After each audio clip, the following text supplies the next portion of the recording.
we've made the next section optional. It's not mathematically too complex, but we don't think it is necessary to understand the whole thread of today's module. However, for those interested in a little bit more detail or another interpretation of why overfitting happens in logistic regression and why it's so bad, we've created a few other examples for you to go through. So this part really explores that and really explains why those parameters become really massive in logistic regression. So let's dive into it. To understand a little bit better of why overfitting happens in logistic regression and why the parameters get really big, we need to introduce the notion of linear separability. Now, linearly separable data is more or less what you'd expect. There exists a line here where everything on the left of the line, in this case, has score of x less than 0, and everything on the right of the line here has score of x greater than 0. So it separates the positive examples from the negative examples. More generally, we say that data is linearly separable. Somebody stops you in the street and says, what does it mean for data to be linearly separable? We say it's linearly separable if the following is true. It's linearly separable if for all positive examples, score of x, which is w hat transpose h of x, is greater than 0. So it's greater, strictly greater than 0 for all positive examples. And then for all negative examples, the score of x, which is w hat transpose h of x, is less than 0. And so what that means is that we're getting the training error to be exactly 0. And this is a really important point. Again, if you see training error getting exactly 0, you should start getting worried. And what you see is that the data is linearly separable, that's exactly happening. So you might think, oh, it's a great thing, my data is linearly separable. You should be careful because you might be getting into an overfitting situation, especially if you have a very complex model and you have perfect training error. Now I've drawn this in two-dimensional space, but if you have d-dimensional features, let's say 1,000-dimensional features, linear separability corresponds to a plane in a 1,000-dimensional space that separates positive examples from negative examples. That's my space voice, for those who didn't get it. So that's a way to think about it in high-dimensional spaces. And the other little side note, which I'm not going into detail, but it turns out that if you keep adding features like polynomials of degree 20, 50, 100, and so on, eventually, except for some corner cases, you're actually going to make your data linearly separable. So you might observe that with enough features, your training error will go to 0, which means you'll fall into exactly this linearly separable case, which is a very problematic one. To understand why that space is problematic, or linearly separable data becomes a problem for overfitting, let's look at this example over here. In this case, the plane 1.0 number of awesomes minus 1.5 number of awfuls separates the positive examples from negative examples.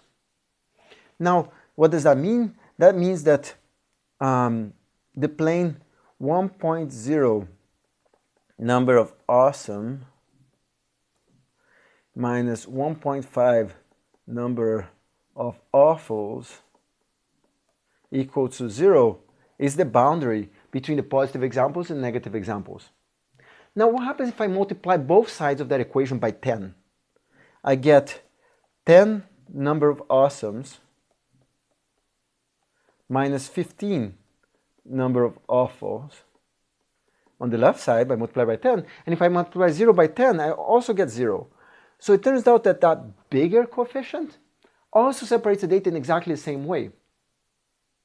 And guess what? If I multiply both sides by 1 billion, I still separate the data in the same way. So 1 billion times number of awesomes minus 1.5 billion times number of awfuls still separates the data. And so whether the coefficients are small or big, we still have a separating hyperplane. So why am I going to get pushed to these bigger coefficients? Well, to understand that, we have to go back to our probability of our data. So let's pick a particular data point here, one that's near the boundary, which has 2 awesomes and 1 awful. I really love that review. Two awesomes, one off was a review that I keep coming back to. Now let's see what happens to our estimate in probability for this case. Let's see what happens when you're using the first set of coefficients learned. W1 is 1.0, W2 is minus 1.5. So in this case, my estimate of probability is 1 over 1 plus e to the minus, so 2 times 1.0, which is 2, minus 1.5 times 1, which is minus 1.5. So this is equal to 1 over 1 plus e to the minus 0.5, which turns out to be equal to 0.62. Now that makes sense to me. It's a point close to the boundary. There's 62% chance that it's a positive review, but then there's still 38% chance it's a negative review. So I feel really good about that prediction. However, since we're doing maximum likelihood estimation, we are pushing probabilities towards extremes. We're trying to learn parameters that makes those probabilities bigger. So let's see what happens when we use the second set of parameters, 10 and minus 15. So in this case, we multiplied everything by 10. So the probability is going to be 1 over 1 plus e to the minus 5 instead of e to the minus 0.5, which is equal to 0.99. Wow.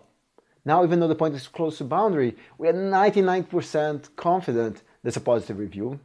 That doesn't seem quite right. Well, let's see what happens when we look at 1 billion and minus 1.5 billion.